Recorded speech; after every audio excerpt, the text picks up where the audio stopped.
Salut YouTube, j'espère que vous allez bien, ici Pauline Léniaud et je vous emmène en mer cette fois-ci. Alors armez-vous d'un bon café et c'est parti pour 1 heure d'interview avec Clarisse Kremer.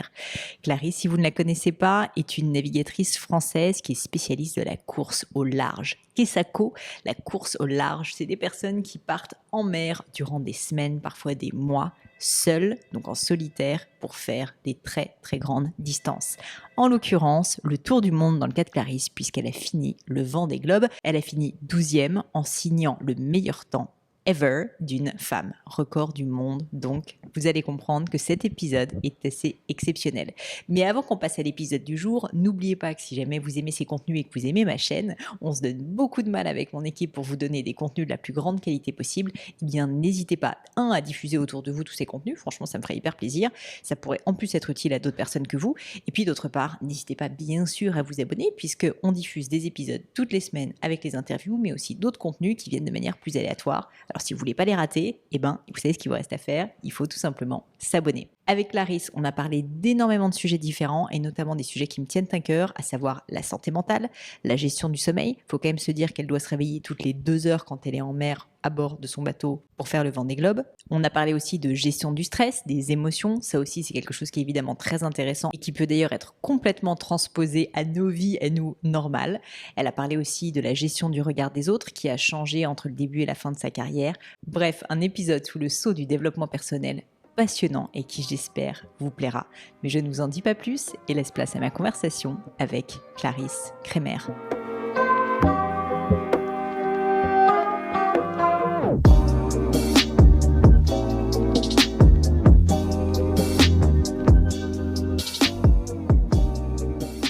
Salut Clarisse. Salut Pauline.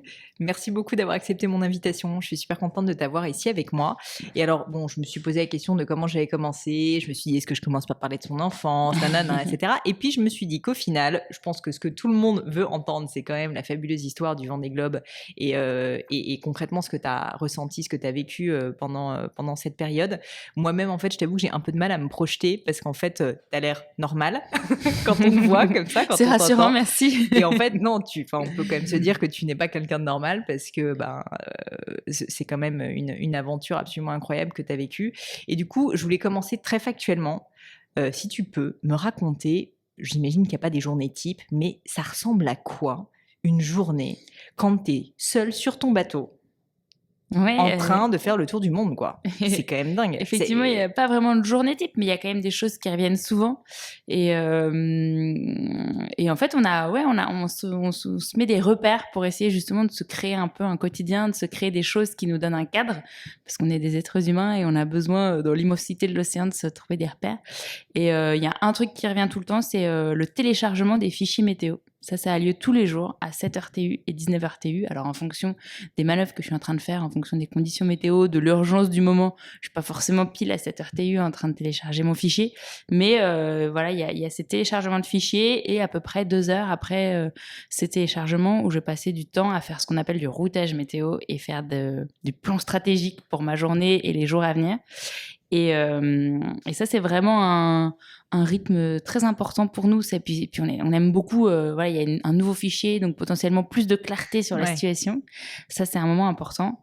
Et puis après, j'essaie de faire 3 repas par jour, un petit-déj, un déjeuner, un dîner. Il y a souvent un petit repas au milieu de la nuit aussi, parce que donc du coup, nous, on est un peu pas trop de différence entre le jour et la nuit, même si on dort plus facilement quand il fait sombre. C'est juste un réflexe naturel, hormonal. Quand il fait noir, on a plus envie de dormir. Et on dort par tranche sur un Vendée Globe, on dort par jolie tranche quand même, presque 2 heures, enfin même souvent 2 heures d'affilée. Mais parfois on peut faire 2 heures, si les conditions sont bonnes, on peut presque faire 8 heures d'affilée dans le sens où on fait 2 heures, on se lève, on regarde si tout va bien autour de nous, on regarde que le bateau va bien, etc. On fait un petit check de 5 minutes, même pas. Et on va se recoucher. Et alors là, c'est jackpot parce que du coup, on enquille du repos. Mais voilà, après, tous les jours, c'est difficile de trouver un quotidien parce que parfois, je vais bricoler 6 heures dans la journée sur plein de petits soucis. Parfois, pendant toute une journée, j'ai rien de spécial à bricoler et je vais pouvoir lire un peu un livre. Il n'y a pas beaucoup de manœuvres, les conditions sont bonnes. Donc, c'est quand même relativement variable, mais il y a toujours un côté de check-up du bateau. parfois un petit côté récréation où on se permet de penser à autre chose avec un livre ou même un morceau de film. Souvent beaucoup de musique que j'écoutais parce que ça me permet de m'évader. Il faut imaginer que pendant 3 mois, tu as quand même besoin de penser à autre chose par moment. Ouais. Et puis, t'es seule, quoi. Ouais, t'es seule. Alors ça, pour le coup, moi, c'est étonnant parce que je suis pas du tout quelqu'un de solitaire dans la vie de tous les jours. J'aime beaucoup le contact social, mais en mer, j'en souffre pas du tout. Donc ça, c'est pas un sujet. Je me dis jamais je pourrais être avec quelqu'un. Pendant 3 mois, tu vois strictement personne. Ouais. T'as des contacts quand même avec l'extérieur. Ouais, quand même. C'est on ça. a beaucoup de communication aujourd'hui grâce aux réseaux satellites et tu as WhatsApp en fait, tu as un smartphone avec WhatsApp. Après je suis pas en lien avec le monde entier, enfin voilà, je sais pas comme un téléphone oui, tu vas pas normal avec tous mes amis, Insta, etc. Oui, on n'a pas les réseaux sociaux, ça c'est plutôt rassurant quand même. Si on devait être sur les réseaux sociaux au milieu des mers du Sud, ça serait peut-être un peu triste. Et mais on a quand même du lien, on peut discuter, mais pour moi c'est presque un écueil. C'est-à-dire que les gens, ils sont au bout du fil, mais ils peuvent rien pour toi dans les problèmes. Donc c'est pas forcément une grande aide. Je voulais revenir sur l'aspect sommeil parce que moi, je suis quelqu'un qui a pas mal de problèmes d'insomnie et du coup, je suis toujours très intéressée par les sujets sommeil. Et là, je me dis quand même, Clarisse, pendant 3 mois, elle dort par intermittence de 2 heures. Alors, je sais que les médecins le font aussi quand ils ont des gardes, etc. Mais je trouve en fait ça assez fascinant parce que je me dis comment est-ce que tu arrives à dormir aussi peu, te réveiller toutes les heures et en même temps garder un esprit, si tu veux, quand même aux aguets. À peu près lucide. Voilà. Enfin, j'imagine que quand même, à un moment donné, il faut savoir s'il faut aller, tu vois, bâbord, à tribord, etc. Et du coup, il y a un entraînement spécifique que tu as fait pour réussir justement à te tenir pendant 3 mois, parce qu'une fois de plus, on parle pas d'une semaine, quoi. 3 mois, c'est long. Ouais. En fait, moi, ce qui est amusant, c'est que je suis quelqu'un qui a besoin de beaucoup de sommeil à terre. Je me couche assez tôt, je me lève assez tard. Enfin, je veux dire, tu dis quoi, 8 heures, quoi? Bah, au moins, ouais. Moi, c'est souvent 23h, 7h30, 23h, 8h, quoi. C'est des grosses nuits. Enfin, pour un adulte, en tout cas. Normal, ouais. Ouais, mais enfin, tu vois, si je les ai pas, je suis vite dans le dur. Donc, c'est amusant parce que mon métier, pour le coup, c'est pas du tout ça. Ouais. Et c'était une grande inquiétude dans mes premières courses là. Je me disais, mais je vais jamais arriver à faire ce truc-là. Et en plus, j'étais quelqu'un de relativement stressé avec le sommeil. Enfin, en prépa, c'était un de mes gros stress de pas réussir à dormir avant un moment important et tout ça. Et en fait, c'est une de mes grandes joies grâce à la course à l'arche, c'est que j'ai quasiment réglé ce problème de sommeil dans la vie de tous les jours. Parce que je me suis rendu compte que même fatiguée, j'étais capable de faire des tonnes de trucs et que du coup, ça a complètement dédramatisé le fait de passer une mauvaise nuit. Et paradoxalement, quand tu dédramatises, derrière, tu deviens champion du sommeil. C'est intéressant. Et alors, je suis toujours un peu nulle pour les siestes, mais en tout cas, la nuit, j'ai quasiment plus jamais de problème de sommeil et ça, c'est une chance.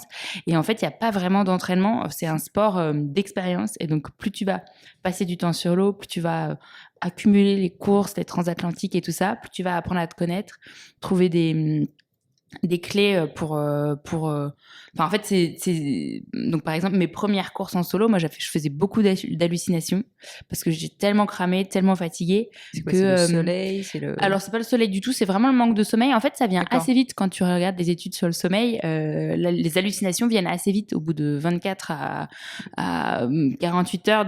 T'es sûr de commencer à avoir des hallucinations qui sont plus ou moins graves. Voilà, j'allais te demander juste, c'est quoi? Alors les premières hallucinations, c'est souvent des hallucinations auditives. Donc t'entends des gens parler alors qu'ils sont pas là, tu vas entendre un son bizarre, tu dis il y a ça, ah non c'est bon. Elles sont parfois visuelles, c'est-à-dire que t'as l'impression c'est la nuit et tout d'un coup t'as l'impression de voir un mur devant toi, en fait il est pas là. Enfin il y a des choses comme ça. Moi, une de mes premières courses en solo, donc c'était en 2016, je me souviens, il y avait vraiment pas beaucoup de vent, donc c'était très calme, le bateau faisait pas beaucoup de bruit, mais moi j'étais à la barre sous spi, enfin voilà, ça glissait. Et j'entendais un tout petit bruit aigu et j'étais persuadée que c'était quelqu'un qui m'appelait au secours dans l'eau.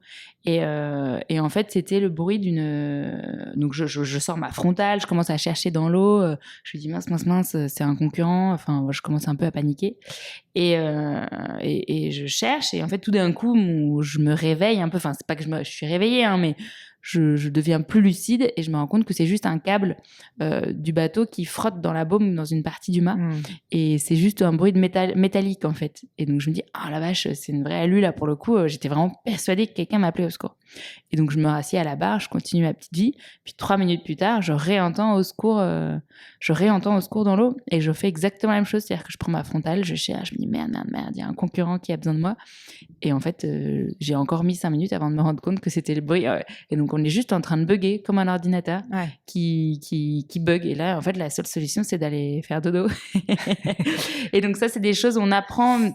Moi, là, j'ai fait le Vendée Globe sur un énorme bateau de 18 mètres qui a besoin, dans lesquels les efforts sont très conséquents. Il faut pas se laisser dépasser par la machine et on peut pas se permettre de se retrouver dans des situations comme celle-ci. Parce que là, pour le coup, on peut faire des conneries. Il y a toujours des histoires de marins qui vont commencer à ranger leur bateau au milieu de l'Atlantique parce qu'en fait, ils croient qu'ils sont arrivés au port. Enfin, voilà, il y a des trucs un peu fous comme ça. Et le sommeil, c'est vraiment le nerf de la guerre. Et moi, j'ai quand même un peu lutté sur ce sujet-là pendant le Vendée parce qu'il y avait des moments où j'étais tellement stressée, par anticipation, par des moments où je savais que j'allais dans le gros temps, je me demandais comment j'allais réparer tel ou tel truc, que j'ai eu le défaut d'une de mes qualités, c'est-à-dire que moi je fais beaucoup de visualisation et du coup j'oublie assez peu de choses sur l'eau dans les manœuvres et tout ça, mais en fait à force de visualiser et de vouloir anticiper, j'arrivais plus à éteindre mon cerveau et j'arrivais plus à m'endormir même quand j'étais exténuée. Et ça a pas été tout du long comme ça pendant 3 mois, mais il y a eu des phases à plusieurs reprises pendant le Vendée Globe de 3-4 jours où j'avais beau être cramée, j'arrivais pas véritablement à m'endormir, donc je me reposais un peu.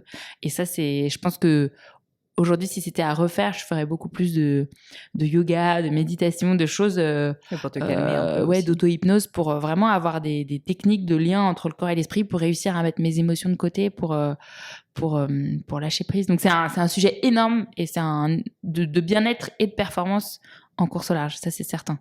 C'est drôle que tu dis ça parce que je m'étais noté en fait comme point que je voulais aborder avec toi un peu la santé mentale quand on est en mer, donc que ce soit la solitude, je savais pas si tu t'étais sentie seule, ou la gestion du stress, la gestion des émotions, parce que alors je suis pas du tout, je suis plus qu'une marin d'eau douce moi, mais alors vraiment tu me mets un pied sur un bateau, c'est pas possible, mais je me dis quand tu as un gros temps, effectivement, le fait d'avoir en plus les updates météo tous les jours qui changent et du coup quand même de devoir s'adapter parce qu'on le sait, la météo ça change très très vite, enfin cette gestion de l'imprévu énorme, surtout dans un monde actuel qui est quand même assez balisé, je peux imaginer que ça a un impact énorme en fait sur tes émotions et que une grosse partie du travail, c'est pas uniquement l'aspect technique qui est intéressant certainement, mais c'est aussi l'aspect complètement de la performance mentale. Et ça m'intéresse parce qu'en plus, finalement, toi, tu l'as vécu dans le cadre de cette aventure. Il y a beaucoup de résonance dans d'autres univers. Évidemment.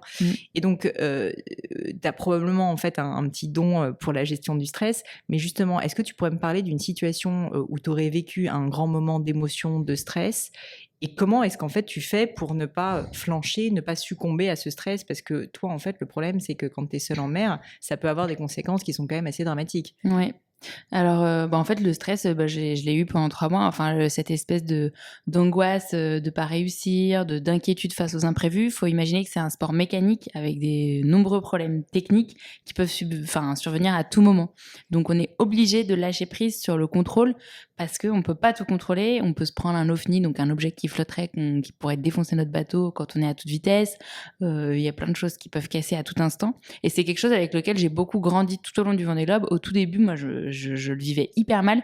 J'avais du mal à prendre du plaisir et à vraiment profiter, à être dans l'instant présent parce que je me disais, je trouvais ça trop horrible de se dire qu'à tout instant, il pouvait y avoir un truc qui faisait que j'allais abandonner la course. Avec des enjeux financiers en plus et tout. Voilà, puis une certaine pression.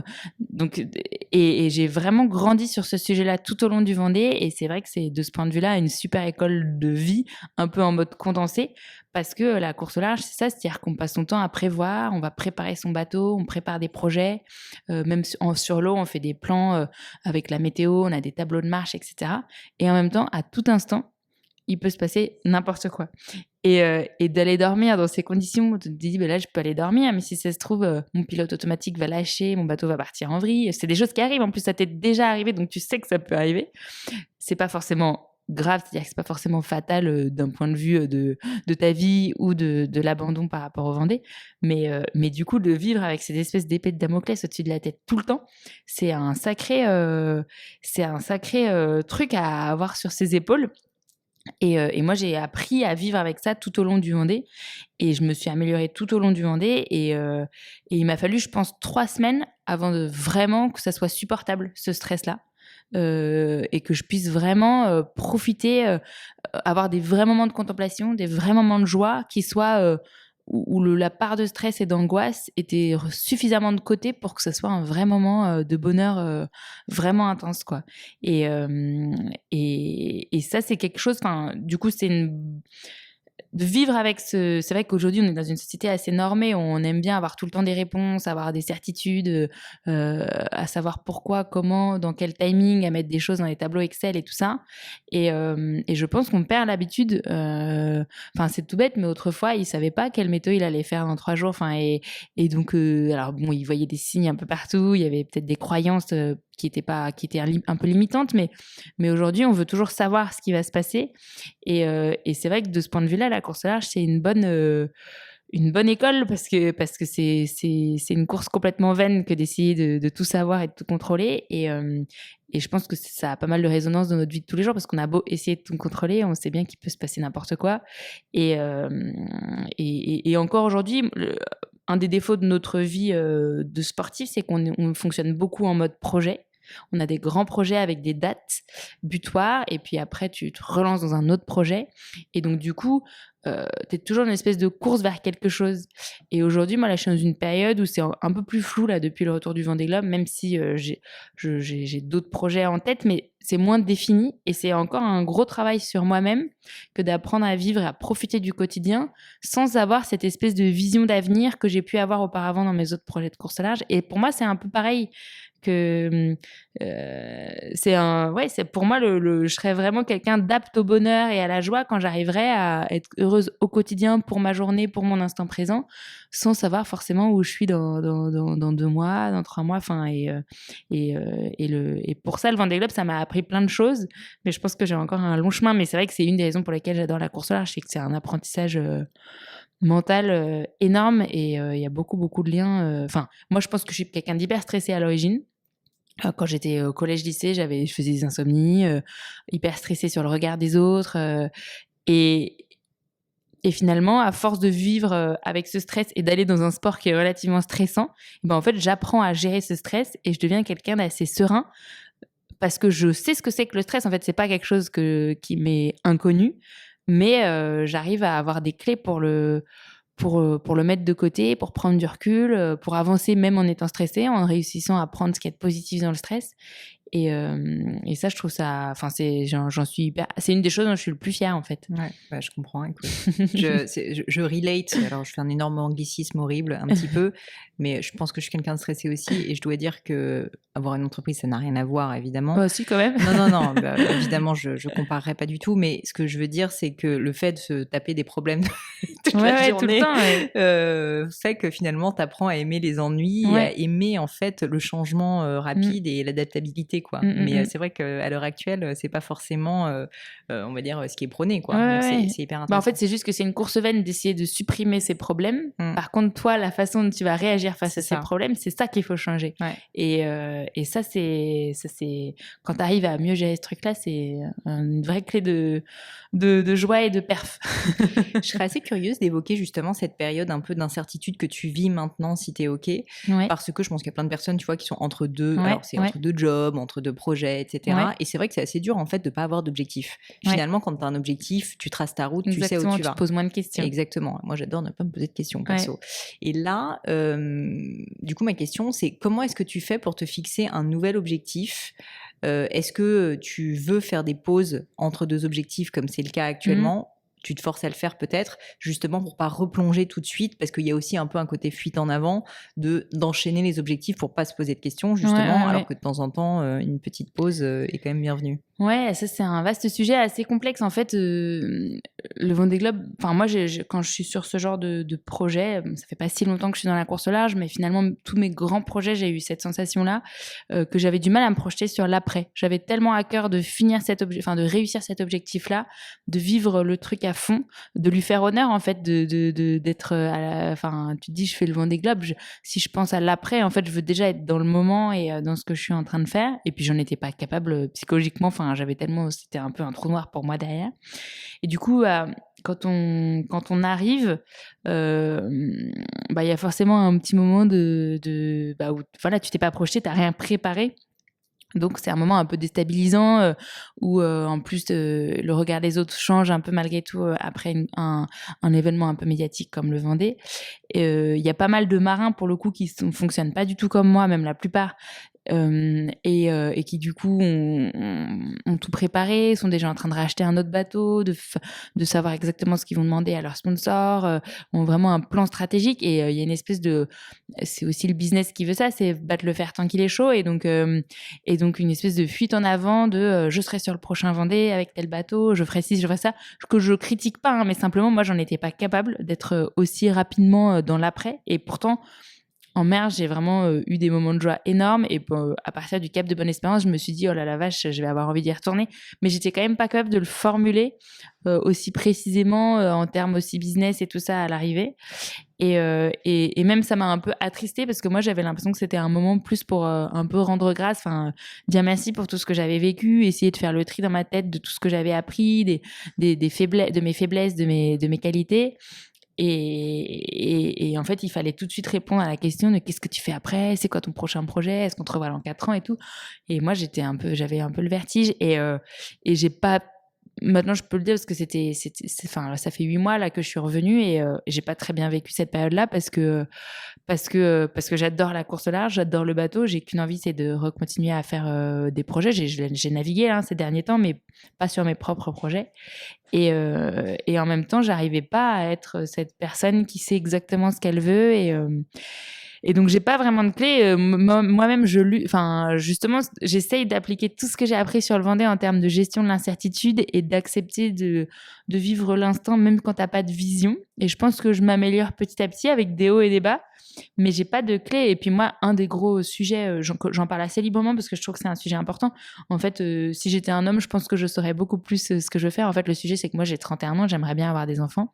Et je suis un peu tiraillée entre le fait de fonder une famille qui est quelque chose d'important pour moi si je le peux avec mon mari et le fait de continuer à faire en fait j'ai la chance d'avoir un métier extraordinaire que j'adore, qui me fait grandir même s'il y a des moments plus ou moins difficiles et j'ai pas envie que ça soit un moment de pause en fait. Enfin, je sais bien que la nature fait qu'il y a des moments où ça sera forcément un moment de pause, mais il y a une espèce de difficulté comme c'est quelque chose que le fait d'avoir des enfants que tu peux pas mettre dans un tableau Excel parce que là pour le coup il y a un lâcher prise énorme sur comment ça va se passer.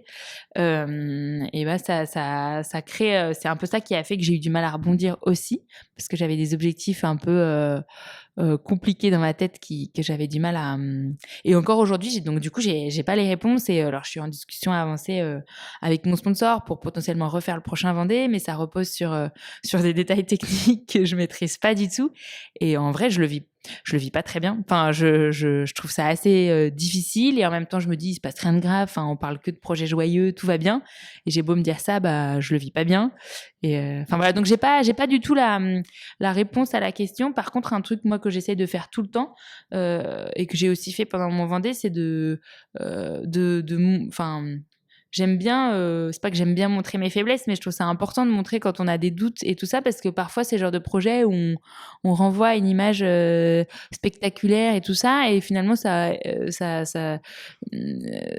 que ça apporte aux gens, si ce n'est le côté vraiment spectacle, rêve et tout, mais est-ce que ça les aide eux-mêmes à avancer dans leur vie? Je sais pas trop. Donc moi, j'ai à cœur de dire quand je patauge, bah je patauge et ça arrive à tout le monde et peut-être que dans un an, j'aurai des réponses, peut-être que dans 6 mois, j'aurai des réponses et j'essaie d'avancer comme ça. Je sais pas si ça répond à ta question. Si, bah écoute, je te remercie pour ta transparence. En fait, du coup, je trouve ça plutôt assez rafraîchissant de voir que même toi, tu vois, tu patauges comme tu dis, et en fait, c'est le cas pour tout le monde. Et je trouve ça hyper cool que tu l'admettes. Donc, je te remercie mille fois d'avoir partagé, quoi.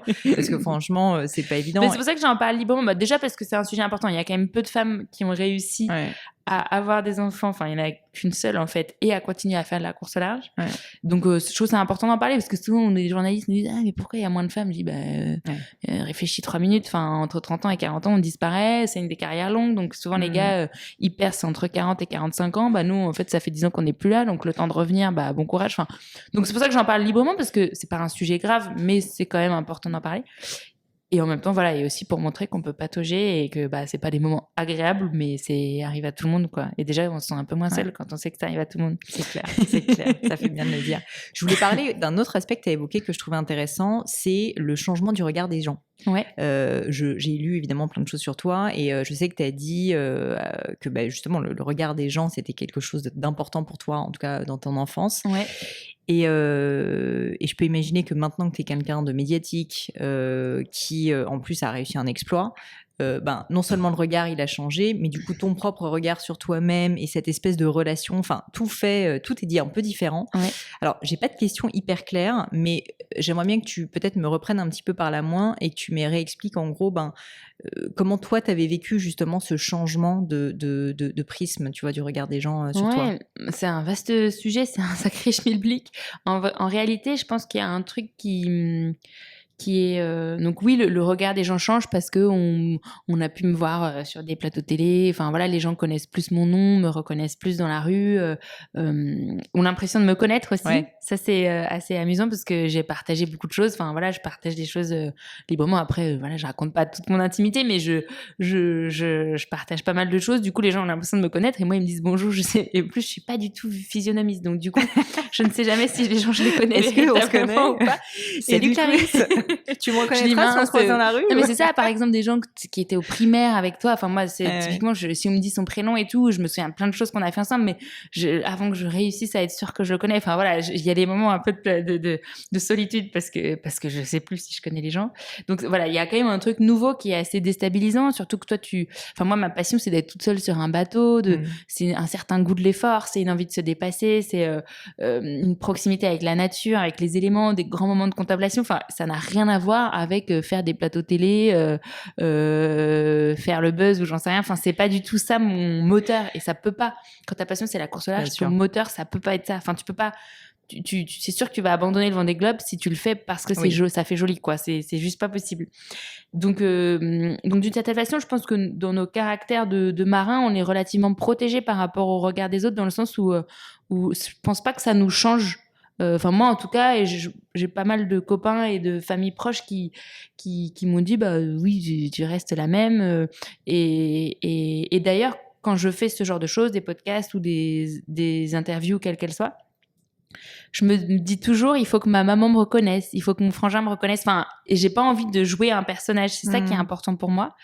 Donc, il y a des moments qui sont un peu bizarres parce que quand t'es, dans un port en Bretagne et qu'il y a plusieurs personnes qui te reconnaissent, qui veulent prendre un selfie, et que toi t'es avec tes copains et tu sais pas dire non, et en même temps tu sais que ça leur fait plaisir, c'est bienveillant, donc tu dis oui, et en même temps tu trouves que tout est un peu superficiel, quoi. Enfin, moi, c'est vrai que je suis pas, en plus, j'ai pas du tout j'ai jamais été fan de qui que ce soit. Enfin, je suis inspirée par plein de gens. Groupie, quoi. J'adore lire des aventures, j'adore même suivre certaines personnes sur les réseaux sociaux parce que j'aime bien leur activité, etc. Je suis inspirée par ce qu'elles font, mais j'avoue que la notion de selfie, par exemple, ça me dépasse complètement.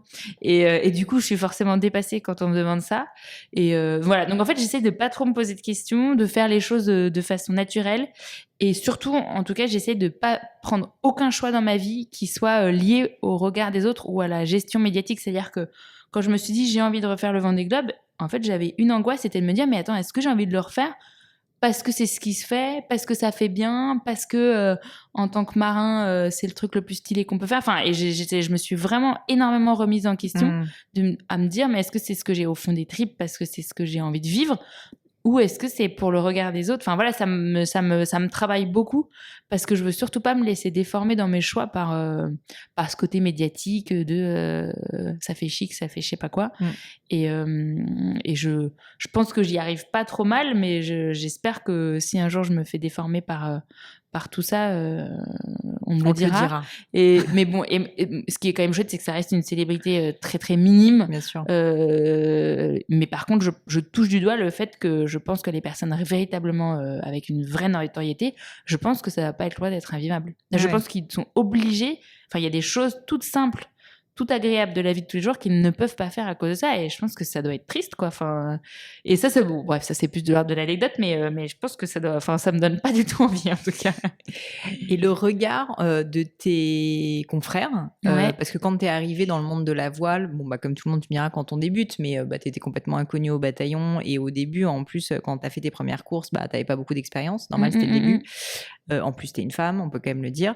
Et du coup, ensuite, les les achievements que tu as accomplis montrent au monde de la mer que, non, en fait, la petite Clarisse Kremer, on va pas lui faire à l'envers, quoi. Et du coup, là aussi, je trouve que ça serait intéressant de savoir le regard des autres, comment est-ce qu'il a eu un impact sur toi. Est-ce que ça a été une période difficile au début, justement, d'être, tu vois, un peu la nouvelle venue qui avait encore ses preuves à faire? Ouais, alors oui et non, c'est-à-dire que oui, je pense qu'en fait moi j'ai eu beaucoup de choses dans mon parcours, il faut le dire. Enfin, c'est sûr que j'ai travaillé, j'ai essayé de faire les choses bien, mais j'ai quand même eu beaucoup d'étoiles qui se sont alignées, qui m'ont permis d'avoir des sponsors, qui m'ont permis d'être au départ du Vendée Globe. Le team Banque Populaire, c'est une des équipes les plus prestigieuses du monde de la voile. Ils sont venus me chercher. Enfin voilà, j'ai eu quand même beaucoup de moments assez clés qui m'ont vraiment permis d'arriver très vite et qui sont pas que liés à mon travail, enfin voilà, c'est des étoiles qui se sont alignées. Donc forcément, voilà aussi, mais quand même il faut le dire.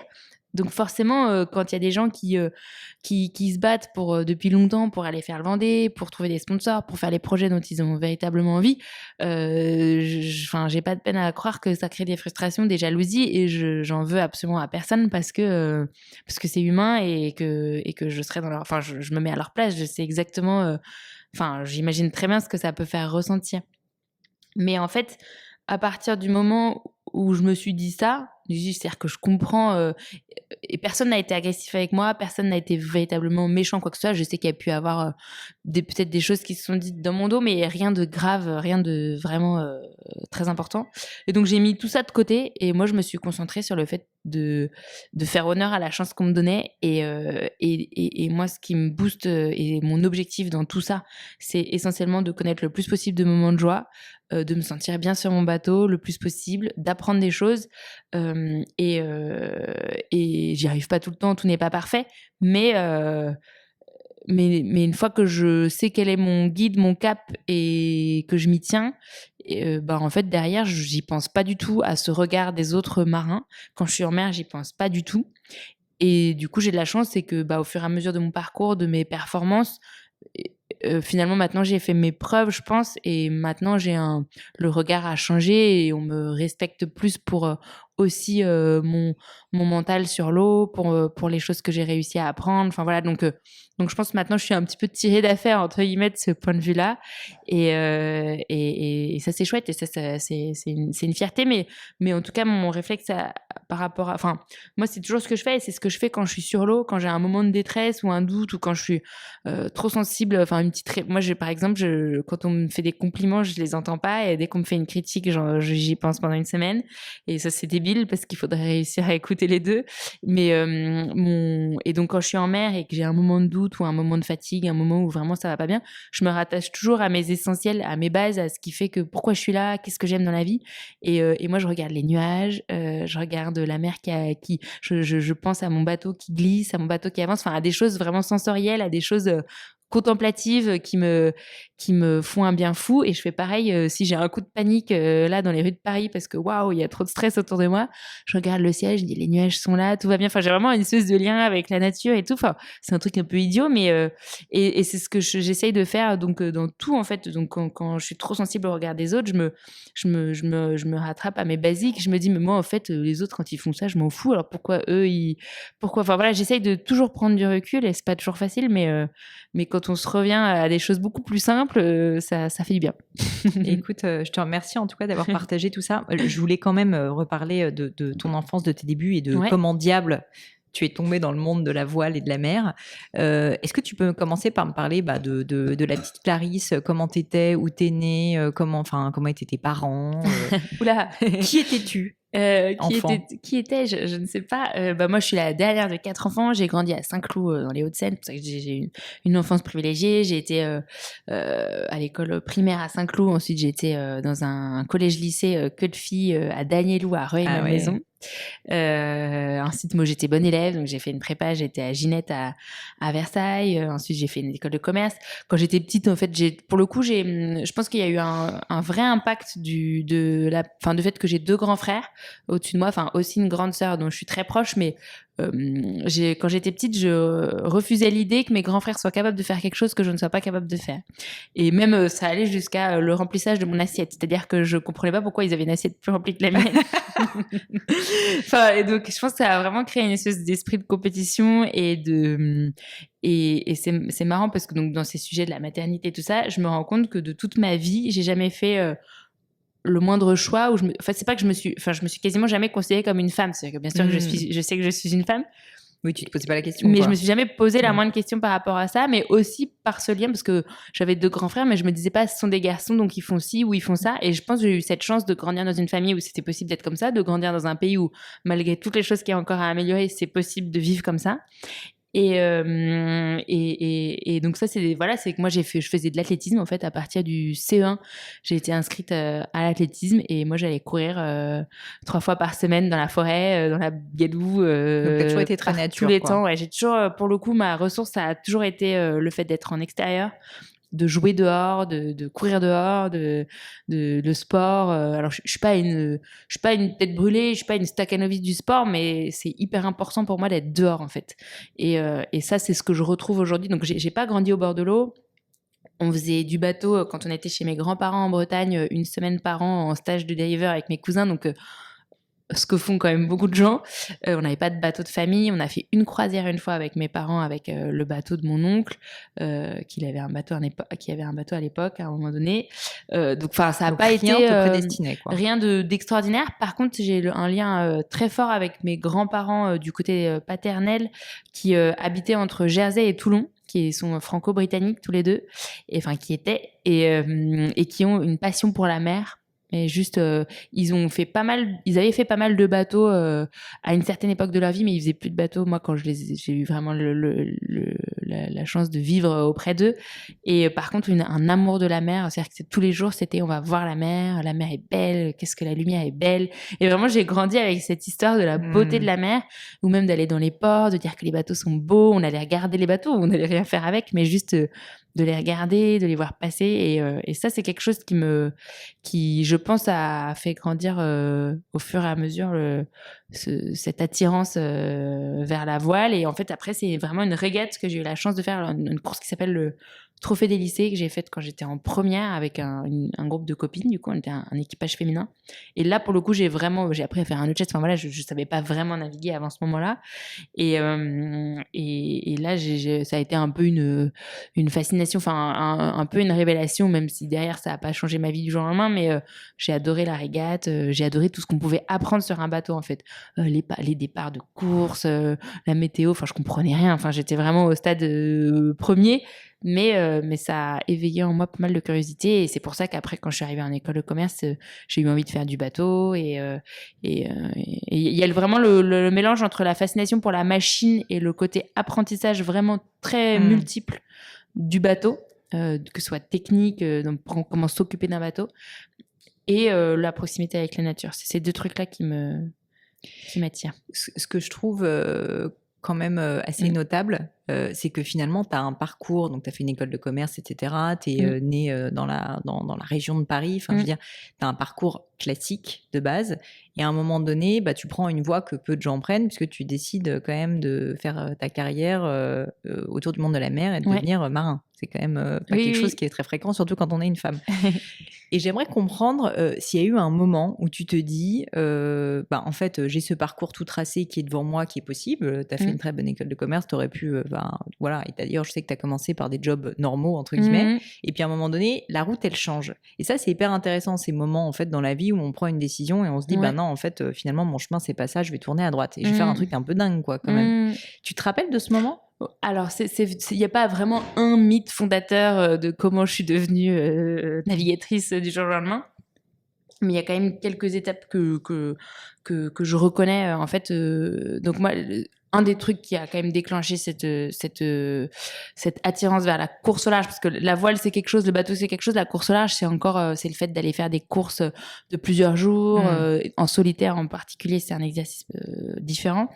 Et moi en fait, donc quand j'étais à HEC, j'étais dans une asso qui s'appelle Rêve d'enfance, donc qui emmène des enfants en rémission de cancer en croisière en Corse, enfin parmi d'autres activités, mais ça c'est, on va dire, l'essentiel de l'objectif de cette asso. Et j'ai rencontré celui qui aujourd'hui est mon mari mari, qui était skipper pro à l'époque, dans le sens où il avait des diplômes lui permettant d'emmener des gens en croisière ou en régate, enfin d'apprendre la voile aux gens.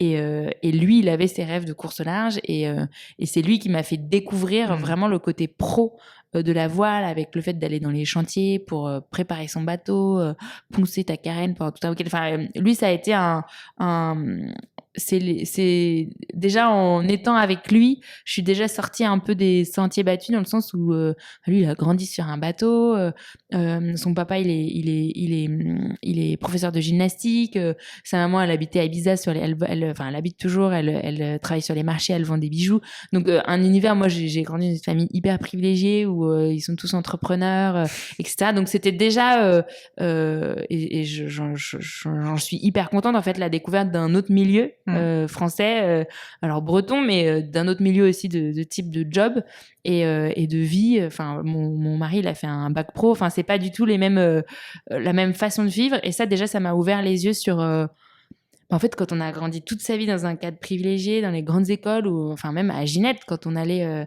dans la 5e ou 6e école de commerce, c'était presque vécu comme un échec, quoi. Et quand on commence à remettre ça en perspective, on se dit mais waouh, en fait, dans quoi j'ai vécu. Alors c'est pas grave en valeur absolue si on arrive à prendre du recul et à pas juger les gens sur leurs études et tout ça, mais ça peut quand même créer des biais dans la façon de voir le monde assez importants. Et donc ça, pour moi, ça a été déjà une première grosse étape dans le changement de mon regard sur le monde, sur le reste de la population. Enfin, je pense que ça m'a beaucoup ouverte et ça m'a fait du bien. Je pense que ça m'a un peu ça ferait du bien à pas mal de personnes qui ont fait HEC de se marier avec un skipper. Déjà d'arrêter de juger les gens sur leurs études, parce que et de la valeur des gens sur leurs études et sur plein d'autres critères qui sont pas toujours enfin voilà. Mais donc ça a été vraiment important pour moi. Et après, en le voyant lui évoluer, donc il a commencé à faire des courses, donc une course qui s'appelle la Mini Transat, qui est une transatlantique en solitaire sur des petits bateaux de 6,50 m. Il l'a faite lui en 2013 et en 2015, et moi pendant ce temps-là, je créais ma boîte, je finissais mes études, enfin j'étais encore un peu plus dans l'autoroute classique d'HEC. Et il y a eu un moment qui a pas été rigolo, en fait, où ça faisait 1 an et demi que je faisais beaucoup d'allers-retours entre Paris et la Bretagne. J'avais commencé à créer ma boîte avec mon frangin et je bossais beaucoup. Enfin, tu connais ça assez bien, je pense. Je bossais beaucoup et en même temps, j'avais un besoin physique d'être en Bretagne tous les week-ends et de voir mon copain, de passer du temps avec lui. En même temps, le week-end, j'étais aussi obligée de travailler un peu, ça faisait beaucoup d'allers-retours, etc. Et je me reconnaissais plus trop dans mon quotidien, et notamment dans le fait que quand tu crées ta boîte, c'est peut-être différent aujourd'hui, mais à l'époque, j'avais l'impression qu'il fallait tellement être sûr de soi, fallait toujours préparer, enfin pour les concours de start-up, pour les levées de fonds, pour n'importe quoi face à la BPI, fallait toujours avoir un plan très précis, un plan quinquennal avec des chiffres. Il faut montrer un plan très précis. Exactement. C'est que du bullshit, il faut montrer quelque chose de précis, alors qu'au fond de soi, on est pétri d'incertitudes, on a énormément de doutes, et même en fait, comme on est un peu, nous en plus, on était dans un business vraiment B2C, donc c'est une agence de voyage dans le monde du sport outdoor qui s'appelle Casaden, qui existe encore aujourd'hui, et donc on était les premiers ambassadeurs de notre entreprise, donc on n'allait pas dire oh là là c'est dur, on en chie, il y a tel truc qui va pas. On était forcément en train de dire ça c'est super, regarde tu peux faire ça, et sûr. Même auprès de nos amis en fait, mais sans s'en rendre compte. C'était pas un personnage que je forçais, mais j'étais toujours envie de montrer que tout allait bien, parce que j'étais en mode vente en fait, mais même sans m'en rendre compte. Et jusqu'au jour où il y a eu un écart trop important entre le degré d'incertitude que j'avais au fond de moi, les quelques insomnies que je faisais, le degré de fatigue aussi lié à la charge de tout ça, et l'image qu'il fallait renvoyer. Et ça m'a fait craquer. En fait, moi, j'ai fait une espèce de burn-out. Enfin, c'est pas vraiment un burn-out, mais j'ai eu une phase de 2-3 mois où j'ai pu être capable de travailler. Et je les ai vraiment abandonnés. Enfin, j'ai abandonné ma start-up, j'ai abandonné mon frangin, parce que j'étais physiquement plus capable. Et c'est venu du jour au lendemain sans m'en rendre compte. Et la seule solution que j'ai trouvée pour remédier à ça, ça a été d'aller m'installer en Bretagne et de tirer une croix sur cette aventure-là. Et je l'ai vécu comme un échec parce que j'ai pas tenu mes engagements, parce que ça a été une période douloureuse, surtout je pense essentiellement parce que c'était mon frère, et que là pour le coup on a vraiment l'impression de l'abandonner, de le laisser dans le pétrin, parce qu'en plus on était un trio de fondateurs, et lui et moi on faisait vraiment, l'autre était CTO, Donc, du coup, il était vraiment sur la partie technique, même s'il était très, très impliqué dans toutes les décisions stratégiques. Mais on était vraiment un duo avec mon frère et donc j'ai eu l'impression de le laisser. Et c'est en installant, en fait, et je me suis rendu compte a posteriori que m'installer en Bretagne, ça a été la première décision de ma vie qui sortait de l'autoroute de la bonne élève, qui suivait la voie classique, quoi. Et à partir de là, j'ai eu envie de faire ma première course, donc cette transatlantique. Donc quelques mois plus tard, je me suis sentie, en fait, quelque chose qui me faisait rêver, qui était d'aller faire cette mini transat, donc une transatlantique en solitaire sur un petit bateau de 6,50 m, qui me faisait rêver, mais auquel je m'identifiais pas du tout. En venant m'installer en Bretagne, en étant plus avec des gens qui faisaient ça, je me suis dit, en fait, pourquoi pas moi? Mais par contre, quand je me suis lancée là-dedans, moi, à l'époque, du coup, pour gagner ma vie, je m'étais relancée je faisais du conseil en stratégie marketing digital pour des boîtes là-bas, en freelance. Et à l'époque, c'était pas du tout avec l'envie de faire une carrière dans la voile. C'était juste pour faire cette transat en solitaire.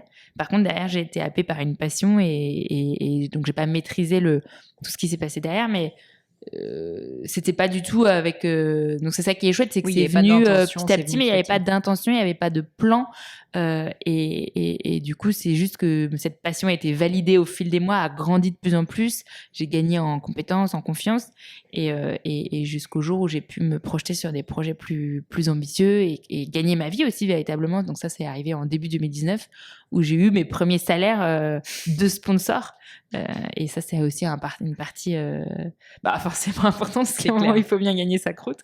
Et donc voilà, donc c'est tout ça, il y a un peu flou, c'est pas parce que parfois on me contacte en me disant mais comment on fait, j'aimerais me lancer dans la voile, devenir skipper professionnel, comment je fais? Et en fait, mon parcours, je peux pas l'appliquer à quelqu'un d'autre. Enfin, c'est comme tout, et donc j'ai pas de conseils très précis à donner.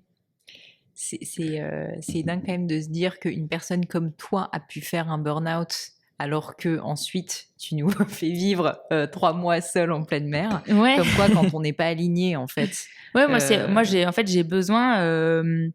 J'ai un besoin ouais, c'est ça, d'alignement. Enfin, je sais pas si c'est le bon terme, mais de me sentir à ma place et de savoir pourquoi je suis là où je suis, qui est vraiment viscéral. Mais après, je pense que maintenant que j'en ai... En fait, à l'époque, ma maman m'avait dit avoir un psy et tout ça, parce que j'étais vraiment pas très bien.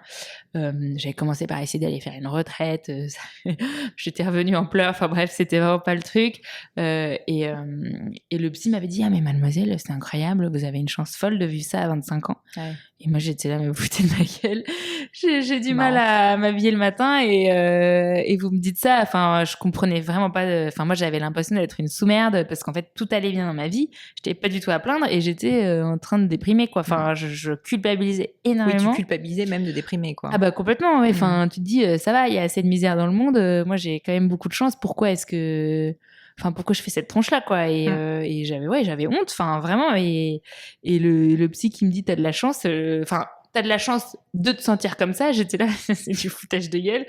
Et en fait, maintenant, je comprends mieux. C'est il me disait, il y a des gens qui vont attendre 50 ans pour vivre cette phase-là. Et donc, vous avez l'opportunité là de chercher vraiment ce qui vous plaît dans la vie. Et en plus, vous avez la chance d'en avoir les moyens. Et donc allez-y, foncez et tout. Mais j'ai mis un peu de temps avant de l'entendre. C'est clair, hein, franchement. Ils disent, tu sais, aux États-Unis, parfois a blessing in disguise, quoi. Ouais. C'est vraiment exactement ça. Tu penses qu'avec le recul, que ce burn-out, justement, il t'a libéré? Parce que il y a beaucoup de personnes qui ont des parcours de bons élèves, qui n'osent pas, tu vois, se dire... En fait, je vais sortir de l'autoroute, quoi. Je vais prendre ce virage à droite et je vais faire une carrière de marin, ou je vais faire une carrière de sportif, ou de journaliste, ou de podcasteur, ou de je ne sais quoi, et qui s'autorisent pas, tu vois, de s'ouvrir un peu les chakras sur ce type de sujet. Toi, finalement, j'ai l'impression que comme tu es passé par cette période difficile, ça t'a permis aussi de te libérer, de te dire what the fuck, au final, on ne vit qu'une fois, et il faut que je vive. Enfin, tu penses que ça a eu un impact ou pas tellement? En fait, c'est sûr que c'est une période assez fondatrice. En fait, c'est juste que c'est une période qui m'a permis de vraiment apprendre à me connaître et à comprendre comment je fonctionnais. Et je pense que c'est un peu con, mais c'est lié au décès de ma grand-mère dont j'étais très proche, qui a eu lieu juste un an avant. Et je pense que je me suis rendu compte, j'étais sûrement un peu naïve, insouciante, voilà, c'est ça aussi de grandir dans un environnement privilégié. Je me suis rendu compte que en fait la vie ça s'arrêtait un jour. Et je pense que ça a été un peu le contre-coup de ce truc-là. Et Et aujourd'hui, je dis pas que je suis tirée d'affaire. Enfin voilà, il y a des moments où j'ai des coups de mou, où je vais pas bien, parce que je pense que malheureusement c'est un caractère qu'on a au fond de soi. Je me pose énormément de questions tout le temps, et donc ce chemin de questions, cette espèce de tremblement de questions, de temps en temps, il crée un bug dans ma tête et j'arrive pas à sourire en me levant le matin, quoi. Sauf que maintenant, je sais ce que c'est et je sais comment j'ai réussi à m'en sortir.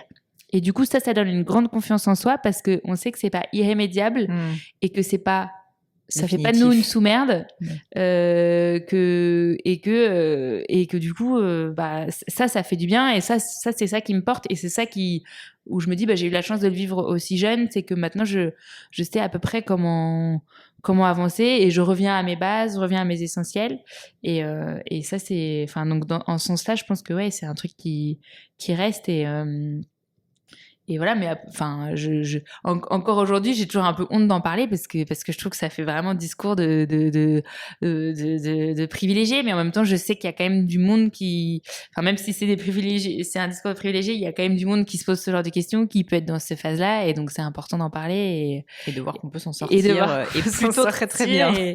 Et voilà, et c'est vrai que en mer, c'est un des trucs. Enfin, il y a eu des moments de gros coups de mou, et sur le coup, tu te sens pareil, tu te sens trop con parce que ton bateau va bien.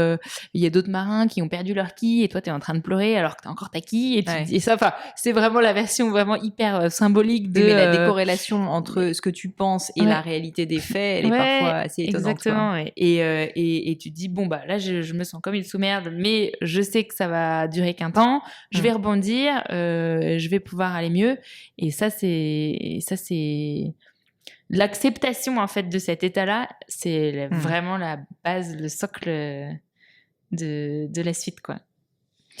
Clarisse, on arrive au douloureux moment pour toi de mon crible. C'est une petite question de fin. Ah oui, ouais, que j'ai pas du tout préparé. Mais c'est très bien, c'est très très bien.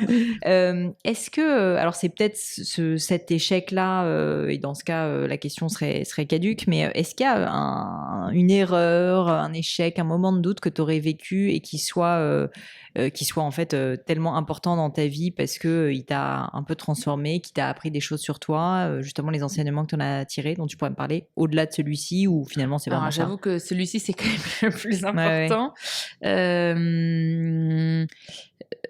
Il y en a eu un autre dont j'ai pas envie de parler précisément parce que je veux pas faire de mal à qui que ce soit, mais j'ai eu assez peu de conflits dans ma vie, parce que je suis quelqu'un qui aime pas trop le conflit. Du coup, j'essaye de, enfin voilà, j'aime pas trop dire du mal des gens, des choses. Enfin voilà, j'ai lu il y a très longtemps un truc je crois que c'était dans The Economist ou un truc comme ça, quand en prépa on lisait ces articles-là pour réviser machin, et sur le fait que c'était prouvé que psychologiquement ça rendait malheureux de critiquer les gens. Donc c'est quelque chose que et c'était prouvé, quoi. Émotionnellement, ça rend malheureux, ça produit que des hormones négatives dans le cerveau.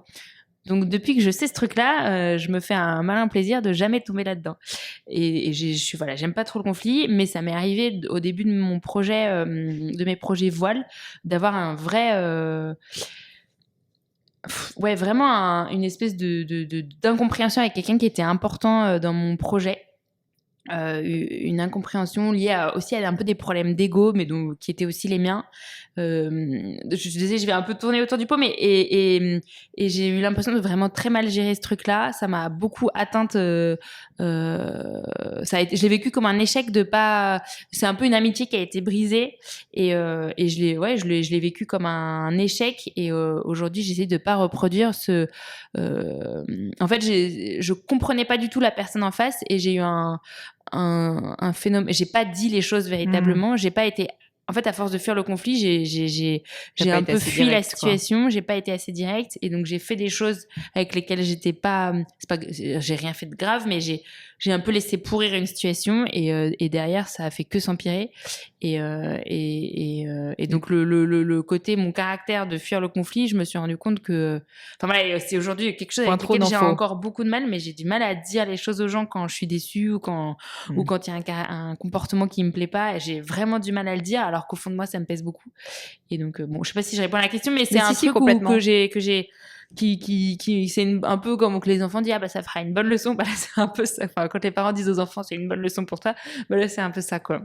Il faut pas de triomphalisme, je pense, quand l'autre personne fait une erreur ou quoi que ce soit, mais après, le feedback direct et simple, tu vois, factuel. Et je pense que je manque de simplicité. En fait, c'est con, mais je pense que je manque de simplicité par rapport à ça. Parce que moi, je suis très sensible aux critiques et du coup, je pense que j'ai du mal à formuler la critique et c'est pas bien. Écoute, je te souhaite de t'en sortir, mais je pense que tu es sur la bonne voie. S'il y avait quelque chose à refaire, qu'est-ce que tu referais différemment dans ta vie perso, pro, ça peut être carrière ou pas, hein? En vrai, comme j'ai dit, jusqu'à présent, j'ai vraiment eu beaucoup de chance, donc j'ai du mal et c'est des conjonctures qui se sont alignées les unes après les autres qui m'ont permis de vivre toutes ces belles aventures, donc il n'y a pas grand-chose que je changerais. Si vraiment j'allais titiller, c'est vrai qu'aujourd'hui dans mon métier, ce qui m'attire le plus, c'est vraiment le côté technique et du coup, avoir fait à l'époque, j'avais hésité moi entre une école d'ingé et une école de commerce et en fait, j'avais simplement choisi une prépa aux écoles de commerce parce que j'aimais l'histoire géo et les maths et c'est là où il y en avait le plus. Enfin voilà, donc j'avais pas vraiment choisi en fonction des métiers qui allaient derrière, mais plus en fonction des matières liées à la prépa, mais c'est pas vraiment la vraie vie derrière. Donc si j'ai un petit regret de pas avoir fait des études d'ingénieur parce que ça me serait beaucoup utile aujourd'hui dans mon métier. Et donc j'ai tendance à pas mal de passer de temps à essayer de rattraper ce retard-là techniquement sur mon bateau. Mais malheureusement, je suis pas sûre d'y arriver un jour. Mais donc là, c'est vraiment de l'ordre du détail. Et puis après, si, il y a plein de situations où je suis pas forcément fière et tout ça, mais bon, ça fait partie. Enfin, aujourd'hui, c'est ce que je dis. Le burn-out, j'aurais aimé que ça n'arrive pas, et en même temps, aujourd'hui, c'est ce qui m'a fait grandir. Donc, c'est difficile de dire que j'aurais aimé que ça se passe différemment. Très clair. Est-ce qu'il y a une maxime, une citation, tu vois, ou même des choses que tu as envie de partager avec nous qui comptent pour toi? Ouais, j'en ai plein des maximes, des citations. Moi, en ce moment, je suis une grande fan. Je disais que je suis fan de personne, mais je crois que je suis fan d'un écrivain qui s'appelle Christian Bobin, qui écrit plein de livres. Alors, j'en ai pas lu.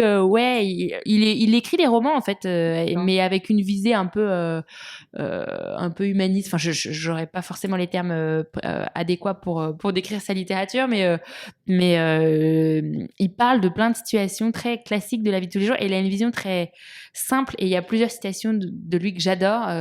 Quand tu lis ses bouquins, en fait, c'est que des citations de vie. Enfin, ça fait un peu développement personnel, un peu débile, mais quand on dit comme ça, mais par exemple, il y a une phrase que j'adore, c'est la vie est lumineuse d'être incompréhensible. C'est très beau. C'est super con. Non. Non, mais parce qu'en soi, ça veut rien dire, mais moi, c'est vraiment comme ça que je le ressens. Et l'acceptation face à l'incompréhension, ça fait du bien parfois. Et il y en a une autre que j'aime beaucoup.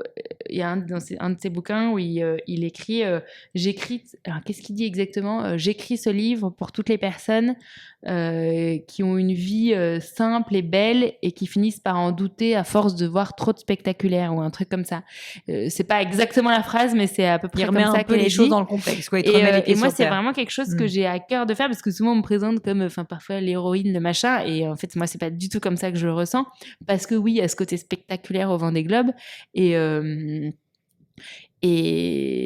moi, par exemple, ma grande sœur, elle est mère au foyer et je suis trop fan d'elle. Enfin, je trouve qu'elle fait plein de choses super dans son quotidien et je serais tellement triste qu'elle doute que sa vie que sa vie simple est belle parce qu'on lui montre trop de spectaculaire, dont le spectaculaire de mes projets. Donc ça, c'est un... Enfin voilà. Et puis après, il y a plein de petites choses comme ça qui m'aident. J'ai des phrases par moment et qui m'aident. Hyper inspirant, et je suis sûre que beaucoup de personnes, et je vous invite à le faire d'ailleurs, chers auditeurs, si jamais vous avez aimé les phrases de Clarisse, n'hésitez pas à lui dire sur les réseaux, parce qu'elle lit ces messages. Et peut-être ma dernière question, c'est une question que j'aime beaucoup, parce que moi je suis d'un passé littéraire. Est-ce qu'il y a un livre qui t'a particulièrement marqué dans ta vie, dont tu pourrais me parler? Ouais, alors c'est pas forcément un livre.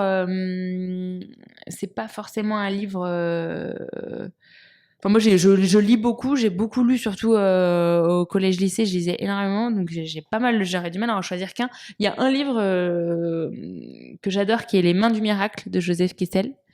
mais dont le sujet n'a pas vraiment de sens dans tout ce dont on vient de parler.